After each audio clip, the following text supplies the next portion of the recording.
أعوذ بالله من الشيطان الرجيم بسم الله الرحمن الرحيم الباب الثالث في الغسل صحیح ہے کتاب الطہارہ تبصرۃ المتعلمین میں ہم لوگ پڑھ رہے ہیں اور آج جو باب ہے اس میں وہ ہے غسل کے متعلق وَيَجِبُ بِالْجَنَابَةِ اس سے کیا سمجھ میں آ رہا ہے مولانا 6 چیزیں ایسی ہیں جن کی وجہ سے غسل واجب ہوتا ہے اور ان میں سب سے پہلا ہے وَيَجِبُ بِالْجَنَابَةِ یہ پہلا ہے جو سبب بنتا ہے غسل کے وجوب کا والحیض والاستحاضۃ والنفاس حیض استحاضہ اور نفاس یہ 3 وہ خون ہیں کہ جو مخصوص ہوتے ہیں خواتین سے اور ان 3 کا غسل کا سبب کیا ہے مرد یہ کریں گے کہ عورتیں کریں گی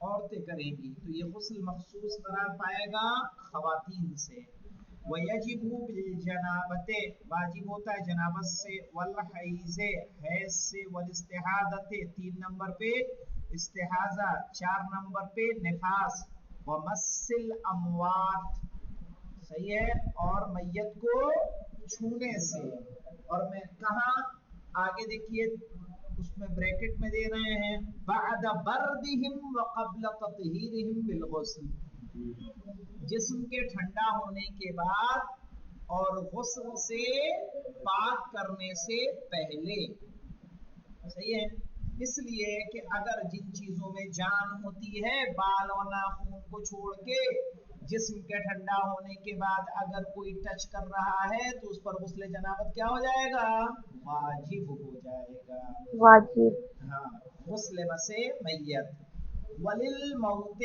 6 نمبر پہ کیا ہے مولانا موت 3 نمبر کا حاشیہ کیا کہہ رہا ہے